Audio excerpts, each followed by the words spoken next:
جو بھی دشمن ہے میرے سلف کا جل رہا تھا جلا السلام علیکم ورحمۃ اللہ وبرکاتہ۔ الحمدللہ رب العالمین والصلاة والسلام علی سید المرسلین، اما بعد۔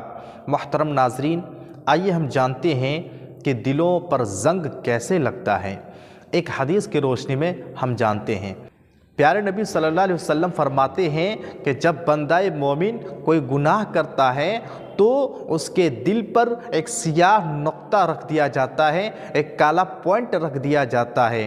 اب اگر وہ اس گناہ سے توبہ کر لیتا ہے اور اس گناہ کو چھوڑ دیتا ہے، اللہ رب العالمین سے معافی مانگ لیتا ہے، تو اللہ کے نبی صلی اللہ علیہ وسلم فرماتے ہیں کہ اس کا دل دھو دیا جاتا ہے، اس کا دل پاک اور صاف ہو جاتا ہے۔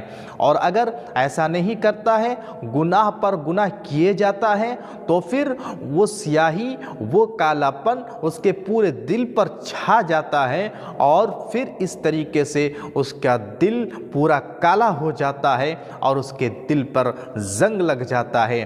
اور جب انسان کے دل پر زنگ لگ جائے تو پھر انسان کا دل سخت ہو جاتا ہے میرے بھائیوں، اور پھر ایسے دلوں پر صحیح باتیں، اچھی باتیں جلدی سے اثر نہیں کرنے لگتی ہے۔ اس لیے جب بھی انسان ہونے کے ناطے گناہ ہو گیا، غلطی ہو گئی، تو فوراً اللہ رب العالمین کے سامنے آئیں اور اس گناہ سے توبہ کریں اور اللہ سے معافی مانگیں اور اس گناہ کو چھوڑ دیں۔ اللہ رب العالمین سے دعا ہے، اللہ رب العالمین ہم سب مسلمانوں کو اپنے دلوں کو پاک اور صاف رکھنے کی توفیق دے۔